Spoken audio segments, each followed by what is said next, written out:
Hey folks, welcome to this special edition of Roland Martin Unfiltered. She is somebody who's always been unfiltered her entire life. I'm talking about poet Nikki Giovanni. She recently stopped by the studios of Roland Martin Unfiltered to discuss her new book on poetry, but we managed to talk about everything else but her book. Hope y'all enjoy this conversation. Hey folks, glad to have Nikki Giovanni here, the great poet, activist, author, college professor, rabble rouser, all that sort of stuff. But here's why I'm happy to have her here. Okay, so I had my show Washington Watch for 4 years on TV One. I had News One Now for 4 years on TV One. And the problem is I couldn't cuss. So I could say damn, hell, ass. I couldn't say that. Okay, so y'all need to understand, I have been wanting to tell this story. This is flat out one of my favorite quotes of all time. This quote is up there with Malcolm X, with Martin Luther King Jr., with Frederick Douglass. I mean, some of the greats. I'm telling y'all. Okay, so in 2000, we're at Tavis Smiley, State of Black America, at USC, on USC's campus. And I think Charles Ogletree was the one who was interviewing Nikki Giovanni on stage. And I think the brother with the New York Daily News, Stanley Crouch, I think he was on the panel. So the question was asked to Nikki, why do you love hip hop and why do you love Tupac? And this is what she said. She said, somebody got to call a motherfucker a motherfucker. Right there, the whole audience lost it. And every time I had her on the show, I was like, I couldn't say it. I had to dance around it. But that is a top 5 all-time quote. I'm embarrassed. I'm an old lady. I'm sorry, but that was hilarious and truthful. Well, it was truthful. It was truthful, and there's no question about that, Roland. I mean, well, you have to sometimes. We've been talking football, you know, and I teach at Virginia Tech, and can I read a poem? Yeah. Because I have a wonderful... Shocking. No, she's going to refer to a poem. This is a nice poem. I have a kid that I taught, Kevin Jones, who is in our Hall of Fame. Running back. Yeah. Yep. And Kevin came to me and he said, Nick, I need some help in writing a poem. And we talked back and forth, and I came up with this. So the I is Kevin. Some people plant seeds for corn and tomatoes and okra, which grow. Some people clean land, and at evening you can see deer eating flowers or just standing. Mother deer watching her babies. Some people live in crowded cities, and they put out window boxes with herbs, enchanting folks who write by. I play football. I have watched men grow too long for too much, for too little, then come home to smile at their wives and children. I have watched every Sunday school children offer a psalm, preachers offer hope, a choir offers a voice and join the community in prayer to a merciful God. That life will be better. I play football. I listen to my parents tell me to go forward. I listen to my teachers tell me I can. I listen to the wind whistling in my ear and sometimes the rain falling on my back, and I understood that the true heroes of our nation, I am doing my part to be a part of this community, this school, this team. I am humbled to be considered for this Hall of Fame when I know the true heroes are the men and women who go forth every day. I play football. I hope I have done my part. And I think we forget that everybody does what they do. Mm-hmm. And aside from the fact that I love Kevin, I love the fact that those young men on that football team, they hurt. They don't get any money. They're not making $300,000. No. They're not making commercials. And I know people say they're getting an education, but only sometimes. So we could do better. Well, the thing that's interesting to me, like even as you were reading that, because the thing about poetry, first of all, poetry is personal. It's deeply personal.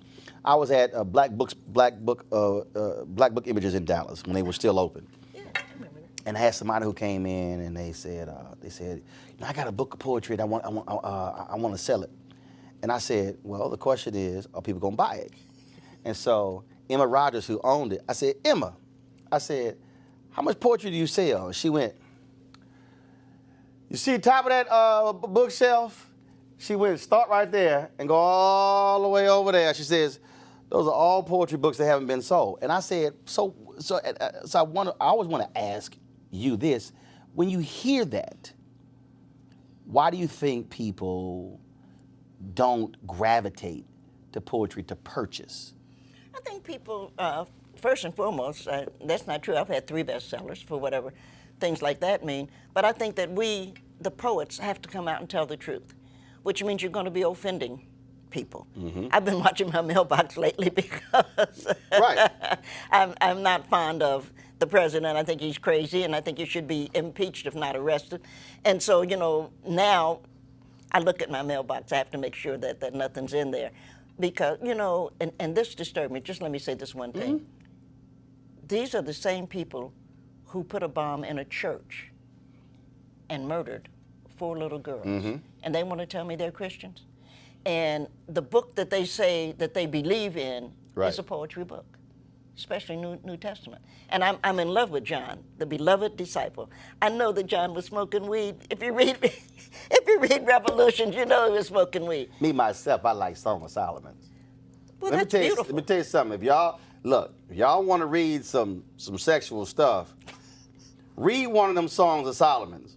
I was like, dang, Solomon, you were laying it down. But look what Toni Morrison did with it.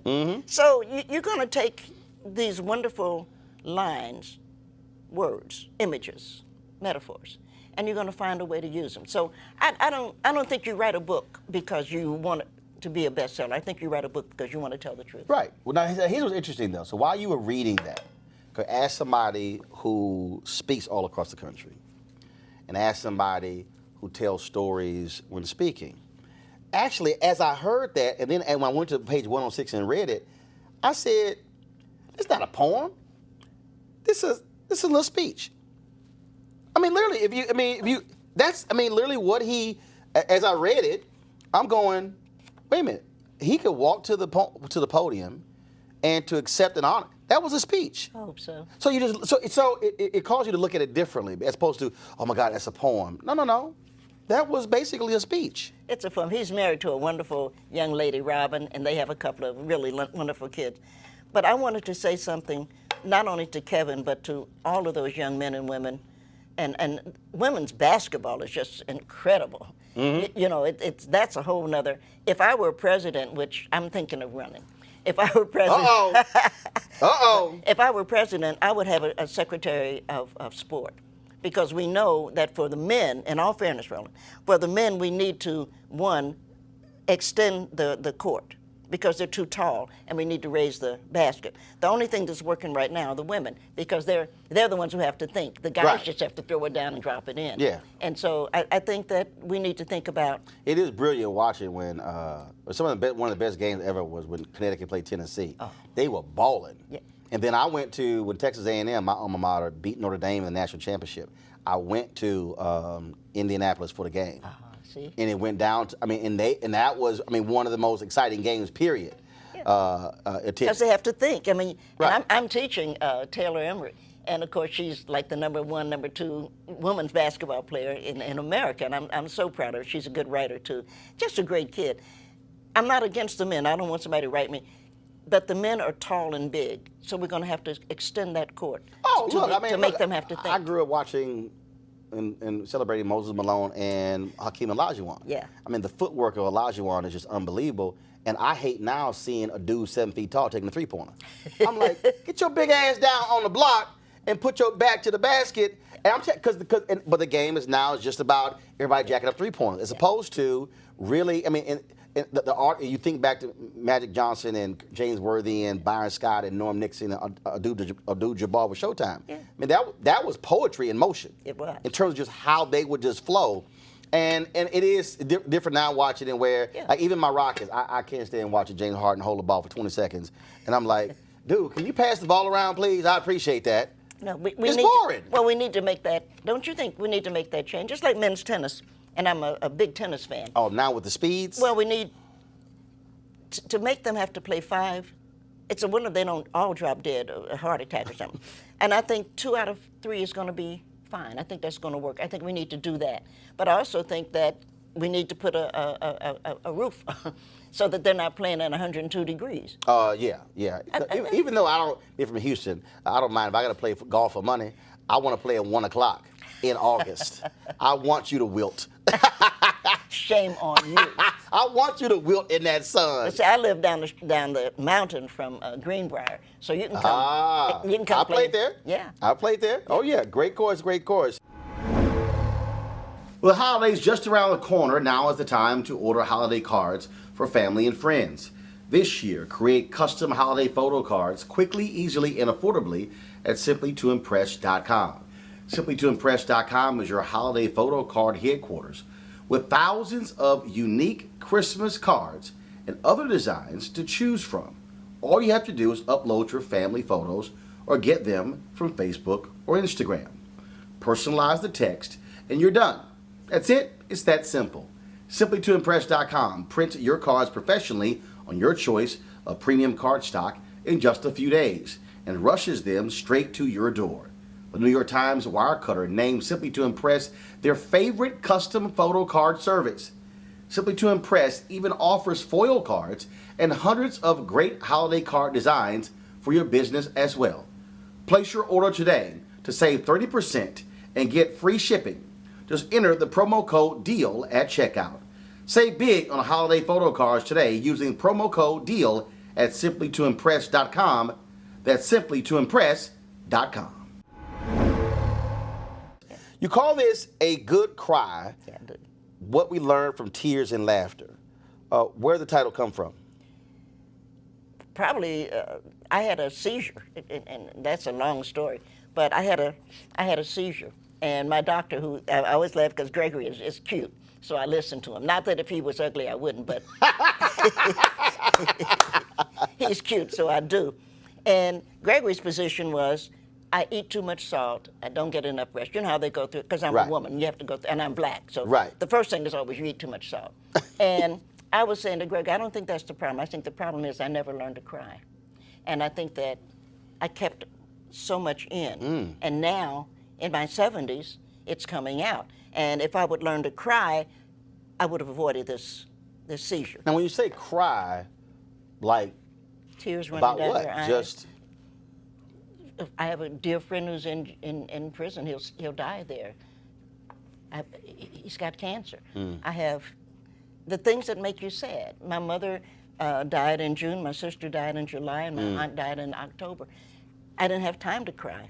I had to take care of them. I'm the oldest person in my family, and you hold things in. Yep. You know, my mother and father had arguments every Saturday, you hold things in. And when you keep holding it in, eventually it's got to come out someplace. So it comes out of your eyes, or I didn't start to drink until, actually I went to Virginia Tech. I learned to drink my father was alcoholic, and so it looked like alcohol was a bad idea. And then I went to Virginia Tech, and I have a dear friend, she'll be mad at me for saying this, but she reminded me, wine was, Jesus had wine. Right. The Last Supper, He don't flipped do that wine. water to wine. And so she didn't make me start drinking, but she let me see how wonderful it is to drink with your friends. So I've learned to drink, but you have to let things out. And I said to Greg, to my doctors be out, I said to Gregory, I think if I had learned to cry, I wouldn't have this seizure. What did he say? He said, I think you're wrong. And I said, Gregory, I have given you a gift, because it's true, I have. I said, you need to create something, the Nikki, and when people come in and they're having, problems, you need to say, oh, you have the Nikki. And you need to show them a good glass of champagne. We'll do this every night. You need to laugh about this, but you need to learn to cry when something's sad. You don't need to learn to be strong. Because we live in a nation that tells you, oh, you'll get over it. My mother died. People actually had the audacity, the stupidity to say, oh, you'll get over it. How you gonna get over your mother being dead? Right. I didn't get over my dog dying. Well, my dog is Wendy. Wendy died, and I've got, she is buried in front of the house with a plate. How do you get over what you miss? Right. Or what hurts? You don't. You have to let it out, and that's why you have friends. And your friends shouldn't tell you, be strong, be brave, you can do it. Right. Your friends should say, oh, girl, go on and cry about it. I'm right here. That's what a friend is for. So we were at Aretha Franklin's funeral. It was interesting because, so Gladys Knight, so she was to my right. So we're in the front row, she's to my right. And she was really broken up about Aretha dying. And so she was crying. And so then Jennifer Lewis, who was sitting in her row behind her, she comes over. And so she's just standing right next to her, and so she's hugging her. Then she's just rubbing her back. And so then I walked over, and I was to hand Jennifer something, a fan or something. She says, no. She said, Roland, you gotta do the old way. You gotta go ahead and fan them yourself. But it was just one of those things where, again, versus just letting her sit there alone. Yeah. She didn't say anything. It was just there, just to rub her back. Yeah. Just rub her back. Well, Aretha is my soror. She's a Delta, mm-hmm. And the Omega's ceremony was just beautiful. My wife was there. And she's a Delta. Yeah, she was there. Of course. I mean, she flew in crazy for as you are, and she had. I know you had to marry a Delta, and of now course. Hold up, she wasn't a Delta when we got married. She married an Alpha. But she got rid of him, didn't she? No, I'm the Alpha. You're Alpha. And then she joined Delta later. Okay. So she married an Alpha. Well. See, I always mess with the Deltas on that one. I had the pleasure of knowing Rosa Parks. Mm-hmm. And I would talk to Miss Parks. Miss Parks was a tea drinker. I would talk to Miss Parks. We just, like we're doing. And I said to her one day, I said, Miss Parks, when I think about your life, it's amazing to me that you only made one mistake. And you know Rose, so you know how mm-hmm. her face kind of fell. She said, well, what was that, baby? I said, you went AKA. See, that's why I tell Reverend Jackson every time, because he's an Omega, he always throws his little hooks up. I was like, don't start that. Don't start that. I said, you knew Dr. King was an Alpha. Don't start that. I was going to say. We should be ashamed of ourselves. No, we shouldn't. That's the truth. That's a good one. Yeah, but the whole thing, though, is interesting. As you were talking, I thought about when, so my grandfather died in '85, and then my maternal grandfather, and my maternal grandmother died about 6 years ago. And I thought about it. I'm trying to see. It was interesting because I was doing Reverend Sharpton's Measuring the Movement, and I got the word that she'd passed, and I went back to the makeup chair. I'm trying to think, between that and even the funeral, I didn't cry, and maybe because, first of all, my grandmother died at 91. She had been sick for some time in a hospice. And I think for me, I spent so much time around them growing up, so for me, it was frankly a celebration of a life. Mm-hmm. And so it wasn't, now what is interesting, because as you're talking about crying, it's the weirdest thing. Like, I can be watching a movie, or I can be watching a sports moment, and it's this huge moment, and all of a sudden I realize, tears are coming down because it's a moment of joy. Like, I ain't even involved in it. And so it's interesting. So I think about that in terms of just another way of tears versus just one that's a sadness. And it's weird. Let me ask myself, like, why was I crying on that? And it's just, you know what? Seeing somebody being happy or being happy for them. Yeah, I don't. For me, I've learned, because it's been a while. For a year, I couldn't drive because my doctors were afraid, that I'd have another seizure or something. But for me, I learned that, and for me, it has been sadness, because now when I'm happy, as you can see, I'm sitting here, I laugh. But things that make me sad, I don't try to make it all right. Right, it is what it is. It's sad, damn it, and I'm going to sit there and cry. And any fool that'll tell me don't cry, it'll be all right, I'm going to get rid of them. Yeah, my wife, of course, ordained minister, but also a certified grief counselor, and walks folks through that. And look, both my parents, 71, still living, active, and all this sort of stuff along those lines. But yeah, when I've had fraternity brothers who've lost their dads recently, and I reached out to them, and I'm like, I said, I understand that relationship, especially black men who've had fathers who were still in their lives who passed away. I mean, it's a whole different sort of connection. Yeah. And men, of course, are worse than anybody, because men are like, I got to be, and men need to learn to cry, because what you end up doing is you don't cry, but you kick your dog. Right. See, for me, I don't have a dog, so I'm glad you don't. I ain't no, I mean, but right. No, absolutely. You get you're upset. They keep their dog beat. They take it out on something else. As opposed to, no, let that thing out. That's all I'm saying. Yeah. But Steve Perry and I had this conversation, and matter of fact, we had him on the show, and we see this especially with young brothers. So like now, when I take pictures with young black men, I'll tell them, if you're not smiling, we can take a picture. And I would say, we're not taking a jail photo. Because what has happened is we've created this generation of young black men. We say, yo, man, no, you got to be hard. You got to be a man. Yeah. He ate. Right. And literally, mothers would say, take a picture of my son. And I said, dude, we will stand here until you smile.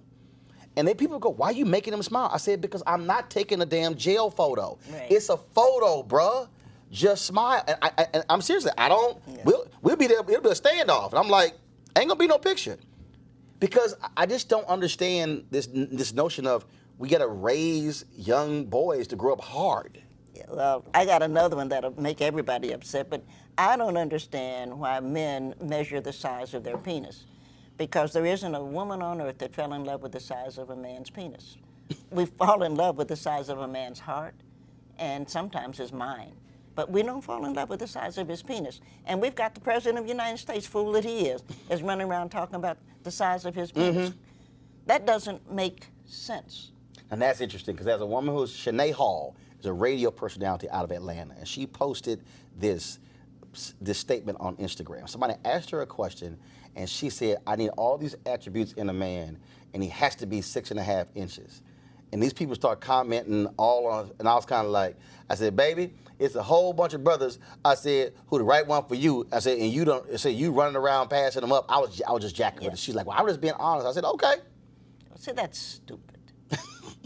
That's stupid. And we've got boys growing up thinking that they are people because of the size, for lack of a better word, of their dicks. But the men who then, okay, a woman has to have these physical attributes, these attributes, as opposed to, I mean, the reality is, when we do see people, and I tell people all the time, people like, Roland, looks don't matter. I said, first of all, you're lying. I said, because the bottom line is, if we in a crowd and I spot you across, there's something I'm looking at that caught my attention. Right. Okay, I'm like, y'all can talk about, no, but it's what's on the inside. I'm like, I don't see the inside across the damn room. But you feel something. And when you're, right. Roland, I have on a pair of earrings. My parents were poor, and my mother worked, we were poor.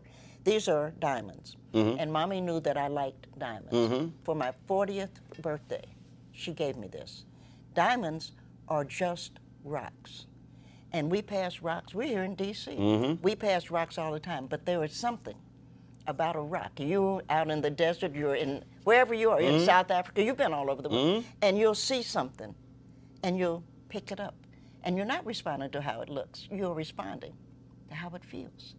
And you'll find yourself taking it, and you might bring it home. You might not, I mean, Right. but there's something that you respond to that is not just. Now let me be clear. I ain't like my wife when I met her. I ain't like her, okay? I thought she was a mean-ass preacher. I did not like her. And I told this story to Bishop Jakes on TBN. Oh. Yes, on Christian television. Did not like her. Like, okay, plus she had a whole bunch of gray hair at 34. I'm like, whatever. But this is exactly what this is. Just Nikki, this is true God's honest story about your sorrow. So we at church, and we were not in the church. We were not in the sanctuary. I need to qualify this. We were in a foyer. I'm talking about frat brother Carrie, and so she was down on the other end of the foyer. We had a singles party that weekend, and Carrie was talking, and I went, "Damn, Carrie, Jackie got an ass on her." What? And so then when she came down, a group of us was supposed to go out to eat, and then ended up being the two of us because everybody fell up. We there till 5, 6 o'clock in the morning, and then just talking or whatever. And I just got divorced 6 months earlier, so I ain't trying to talk to nobody. Okay, I'm like, look, damn that, and end up talking. Go out a couple of days later, and been together ever since. And I told her, I said, see, I personally think what you were saying, God was trying to send me all these other signals, and I wasn't trying to feel that. But he said, just show him the butt. He'll figure everything else out later. So I told her, you wore the right pair of black pants on the right day. I said, that's what got my attention. I told that story to Bishop Jakes, and he hollered. I got emails from all over the world. Said, did you actually just go on Christian TV and said your wife's butt? I was like, look, I ain't going to lie. I said, I'm telling you, that's a true story. I said, and she's still here. And I tell her, right pair of black pants on the right day. There's power in the black woman's booty. I'm just saying. There might be, but there's something more. Oh, yes, of course it is. Of course it is. Yeah. But them right pair of black pants. Well, black pants matter, but you see what you love. You know, I've had a theory, and I'm going to retire in a couple of years, and so I'm going to have some time to work on that. My basic theory is that there is nobody white in America. The only people who could possibly be white are, in fact, immigrants. Okay. Because American white people, especially the rich ones, they had babies. The wives had babies, but they didn't want their wives to be messed up. They didn't want somebody else fooling around with those tits. And so they would send the babies down to the slave quarter, and they would, the slave mother would feed the children. You are what you eat. So the richer you are and have been, the more likely it is that you are in fact black. Got black DNA. Absolutely. Just don't quit. But of course, it's just do it. Just do it. I mean, that's just Colin. don't quit. I love Colin. I mean, I thought, what a great kid. What a great kid. You know, I grew up with, well, not grew up with, but my generation, Muhammad Ali. And he was a great man, just a great man. And the Thomas Smith, yeah, John Carlos. Just great. And just celebrated the 50th anniversary of that. Yeah, yeah.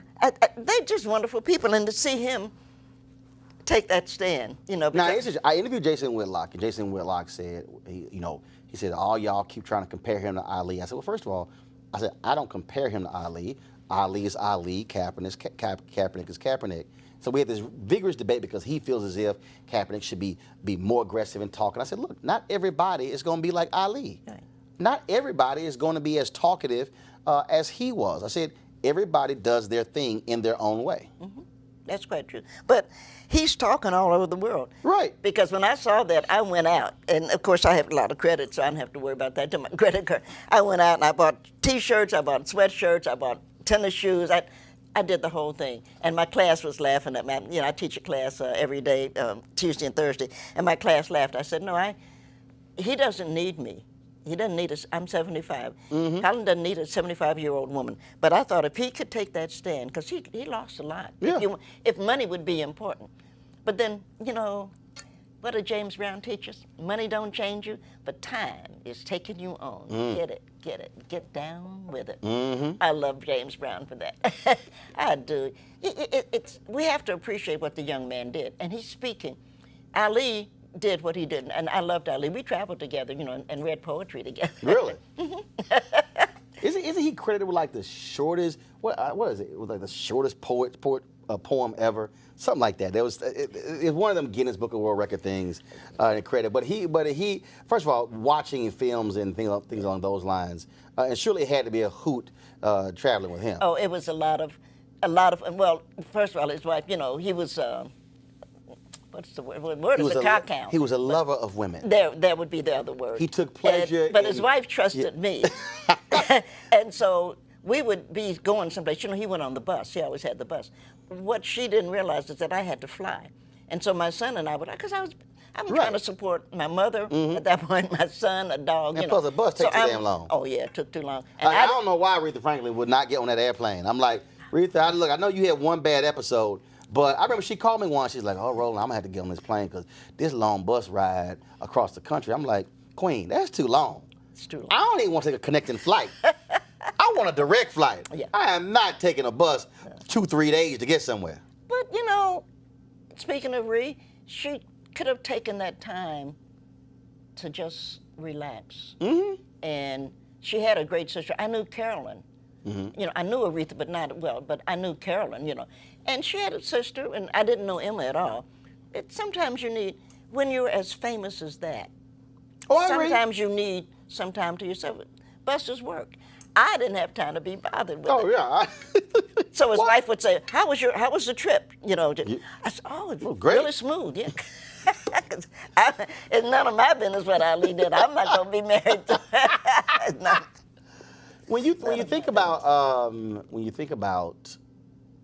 these iconic figures, the thing that because as you were talking when you mentioned teaching, Dr. Maya Angelou, so a month before she died, and I had never in my life thought about it this way, because when you're talking about teaching, so we at the National Portrait Gallery, they unveiled her portrait, and then they had the Smithsonian Museum of African Art, so they had a birthday celebration for her.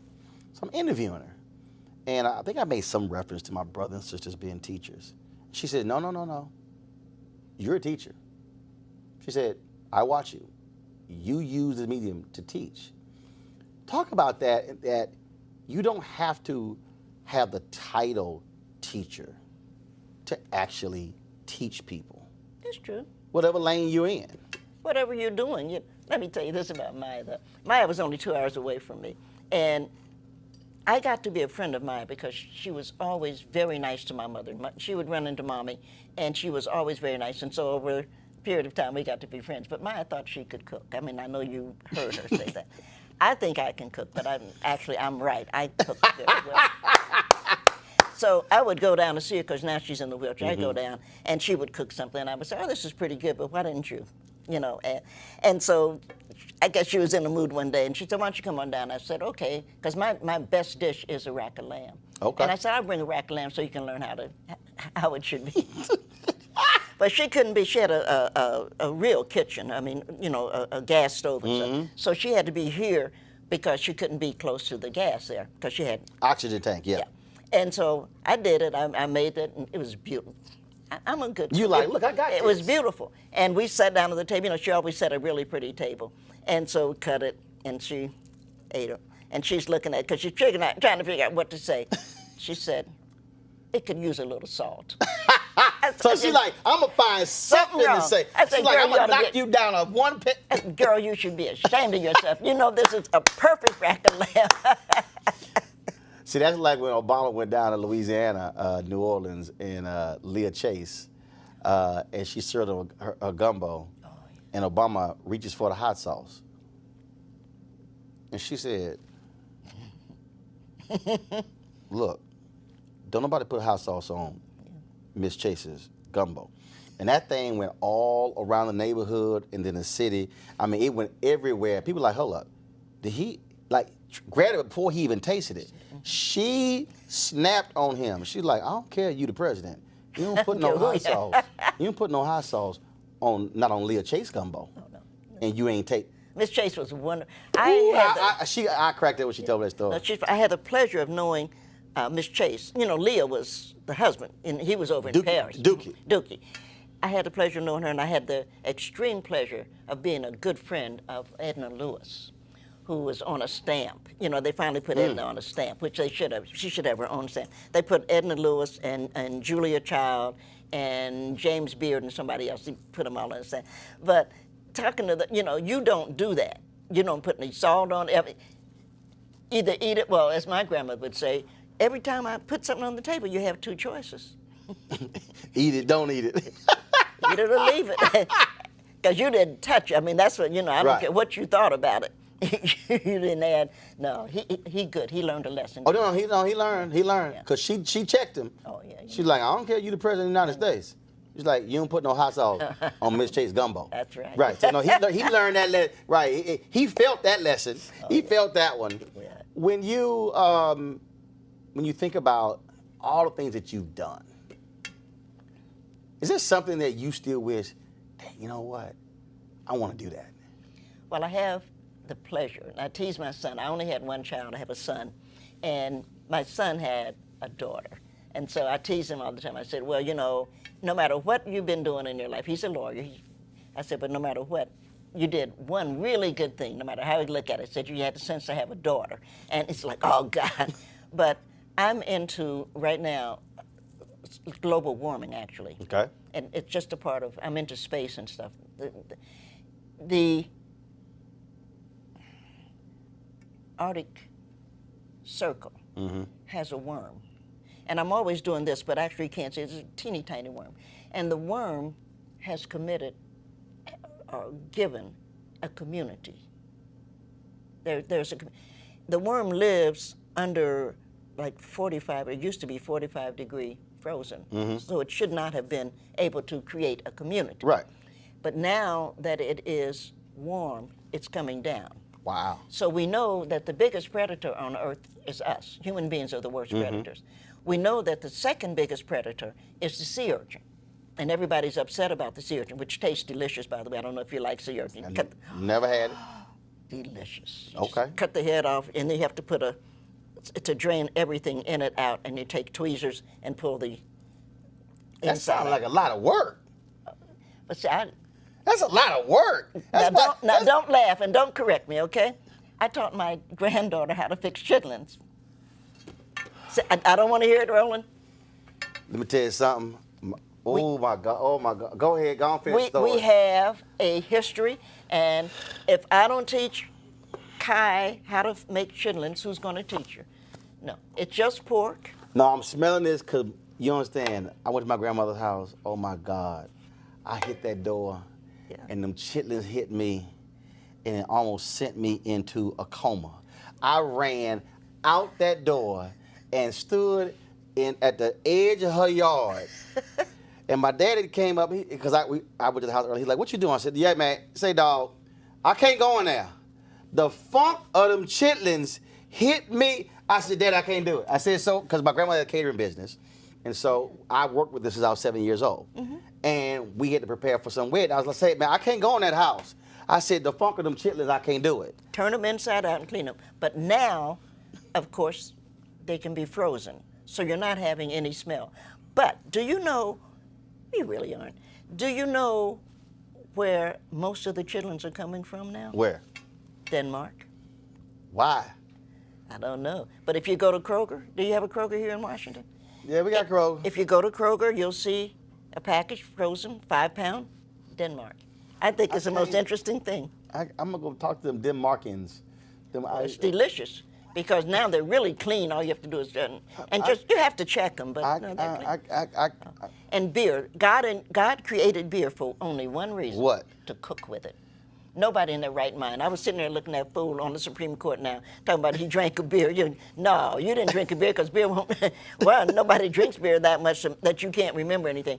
But beer was made to cook with. Really? Oh, yeah. You get with your chitlins beer. You get your garlic. Come on now. Some cilantro. Oh, cook it low all day long. No, I can't. Oh my God. Roland. Between chitlins and pig's feet, and You know who makes the best pig feet? Aside from somebody like me. Ooh, this conversation is killing me. Oh, no, the Japanese? Oh, they do a wonderful, because you boil them until and then you split them. And then you put, your red sauce, put them in the oven. It's kind of like a barbecue. Oh, And they're so hard. I live in Appalachia. One of the most difficult things to find is pig feet. Praise the Lord. Roland, they're being shipped out. Right, but they in that slimy jar, and you're No, looking at them. no, not pickled pig feet, real pig feet. Well, what's the difference between the pig feet in the jar? It's pig's feet. You boil them. First of all, you have to clean everything, but you boil them low, right? A little beer, your garlic, just boil them. And then when they're done, because that's an all-day. You eat hog-head cheese? I hate to answer you.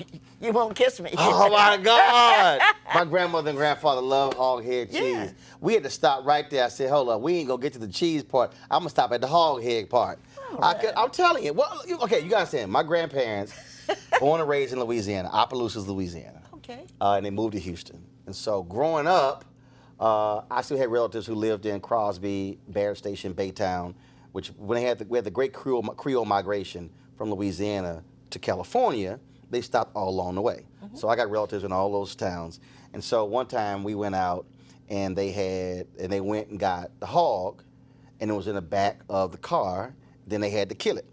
Yeah. Okay, all right. So they shoot it. Okay, hit it with the gun a couple times, BB gun or whatever the heck, and then they threw it on the table, then slicing it up. Yeah. So went through the whole deal, making a crackling, and then split that whole deal apart. And I was kind of like, I don't really need to see this process. I'm good. I'd stop by Kroger, and I'd pick up the sausage that way. I wasn't really trying to see the whole process, slicing that bad boy. And it was a whole, but it was, so, but that was my grandparents. That's why I grew up. And so That's how we survived. Oh, I feel you. But not just that, we slaves, there must be a better term, but we slaves were the ones who changed American cuisine. Yeah, that's true. Yeah. We showed what can be done. And the thing that I love best, and I have a lot of white friends, so I get to tease them about that, is greens. Mm-hmm. Because my white friends often used to think, well, what you wanted to eat was the greens. But what we as black people knew was what you wanted was the pot liquor. That's why we became strong and smart. But you can keep that hog-head cheese all to yourself. Oh. You can take my portion. You are more than welcome to have my portion of chitlins, hog-head cheese, pig feet. You can have all that. I sit right over there, and I just be cool, with a Kit Kat. I'm gonna call your wife, and we're gonna get you into. We're gonna get you into urchins, sea urchin. You have to try it. First of all, what you just described is way too much work. I'm not trying to sit there. Tweezers? Well, yeah, you have to pull the insides out. No, hold up. That's the chef's job. Just bring me the finished Well, product. you rich. Bring me the finished. Look, my brother is an executive chef. What? He can do him. all that. Ask him. I ain't doing. That's too. Look, I don't like dealing with crawfish. Oh, I ain't doing all you that. not like you from Louisiana? No, I eat crawfish, but I'm not sitting there all that damn time getting a little piece of meat out of that. Look, give me the finished crawfish, okay? I'm not going with them shells and everything. I can't do it. It's too much. Nigga, it's too much work. They sitting with a bib on, and they over there hunched over. Yeah. And they working it, and it's a little bitty piece of meat. Oh, yeah. That's too much work, nigga. I ain't got time for all that. I'm like, let the chef do all that. I'll pay you. Don't worry about it. Shame on you. Yeah, shame on me. Plus, you understand. I'm a stubborn eater. First of all, I need to know what that is. Hey, what's this? Like, I don't do candlelight. I'll get my phone, hit the flashlight. What's this? I want to make sure something not crawl up on that plate with that candlelight. No, I want to see what's crawling. I want to see what's on it. You don't understand. Hey, Henry, my production guy, he got a whole list of stuff I don't eat. Like, I can't stand cold food. Damn it, you better heat that food up. You wouldn't want raw oysters then, would you? Oh, no, I'm good. Good. I stick with catfish. You're missing half the. I stick with catfish, scallops, shrimp. I'm straight. But you know what's making a big comeback? What? Which I can't eat, rabbit. No, I pass. Rabbit is making. But I remember cooking. I was babysitting. I live next door to Morgan Freeman. I was babysitting for his daughter and my, and so I went down to the market and I had gotten this rabbit and I made rabbit stew. I thought it was really good. And Thomas my son always wanted to know, well, what are we eating? And I'd always share it with him. I'm with him. And he's like, well, what have we got? And I said, oh, we're eating rabbit stew today. And he looked up. He said, "You mean we're eating Bugs Bunny?" That's the last time I cooked rabbit. That's right, because you just scarred that boy for life. I have. Okay. No, I'm serious. Look, people. I don't experience. Let me tell you something. So Jay, it's a true story. So we in China. Now Jay's white. Okay. So Jay believes in experimentation. I don't. Okay. I'm black. I keep my stuff simple. I ate at McDonald's all 5 days. No, I had to, because you don't understand. I was hungry as hell all 5 days. So we in one of these open markets. I mean, it's, steam is rising, all kind of different stuff like that, and it smelled good. Don't mean it is good. So they had all this corn, this corn on the cob. And so Jay goes, well, he said, I'm gonna try some of this. I was like, man, that's you. I'm good. Jay bit to that corn. What the hell was it? Feed corn? He bit. Okay, that wasn't a good idea. He like, okay, that wasn't a good idea. It was feed corn. I said, oh, you thought it was regular ass corn. I said, see, Jay, that's the difference between me and you. You're white. You will do that. Well, I'm not white. I said, I'm black. I'm going to stay in my lane. Shame on you. You asked me what I would like to do. The one thing that I cannot do because it's over was I always wanted to go with Anthony Bourdain to Vietnam because they make the best chicken soup in the world. You sure it's chicken? And I thought, boy, wouldn't it be great? I was so sorry he committed. You sure it's chicken? Well, Anthony, no, I'm not sure. I don't know. I have to think about it, but it's delicious. Right, I got you. But Anthony always said he wouldn't eat human, which was smart. I'm kind of with him on that. I am, and he won't eat dog, and I'm with him on that. Damn it, I'm with him on that. And then the rest of it, then you have to be careful what you eat when you're eating in Korea, especially. Yeah. But I thought, boy, when I was so hurt when he committed suicide, I didn't know him, but I thought, wouldn't it be great to be able to find a way, and we'll go to Vietnam, and we'll just do a show like we're doing this, and we'll eat their stuff. I don't know, Nikki. You might be eating by yourself. I might be commentating. I'm just not. Look. I know what I like. I know what I like. Like Houston's restaurant. I've ordered the exact same thing for 15 years. Oh my. I don't even look. Here's the problem when you eat something and you switch it up. Now your palate's messed up and now you're mad. No, you're mad. Look. My first wife. My God. First of all, I used to like hanging out with my family because my family we cook. Okay, the whole family cook. Every man in my family know how to cook. Right. We don't need no women in the kitchen. Y'all go sit down. We don't need y'all in here. Okay, so we can all cook. And my family, everybody, we got food. We do it up. Nikki, I'm not lying. It's a true story. We go to her parents at San Antonio, just the two of them. I'm like, damn it, we going to eat Chinese. I'm not trying to eat no damn Chinese on Christmas. What's wrong? Damn it, I need a real meal. We go to this Chinese restaurant. It is the most god-awful food. I'm mad. I mean, we eat bad food. Not you mad. You want to cuss folk out. The only thing I had on my mind was going to the store and going to buy me a Mrs. Smith Dutch apple crumb pie and some vanilla ice cream to get that taste of that bad Chinese out my mouth. Nikki, why we go to 4 grocery stores, I can't find no Mrs. Smith Dutch apple crumb pie at a single store. I got to sit there at that house that night, mad, cussing, that food in my mouth, that taste on my palate, because it was that. See, bad food will make me mad. Kiss your wife. That didn't do it. I was mad because she the one took me to the damn Chinese place. So she could have kissed me. I did. She could have kissed me. She could have did more than that. I would have been like, damn it, that bad food. Oh. Bad food will put you in a foul mood. But great food, like you bring me some bad gumbo, I'll cuss you out. It better be some good gumbo because I love gumbo. Yeah, gumbo's good. I love okra. But I make good ice cream. I'll have to do that too. I do homemade ice cream, yeah. What flavor? I make mostly vanilla. I make my grandfather's recipe. See? I like vanilla, Grandmother liked pineapple. I like chocolate. Well, you can always add chocolate. Put your finger in it. So y'all thought we were talking about poetry today, a good cry. This actually ended up being a food discussion. I'm sure y'all are shocked by that. Last question for you.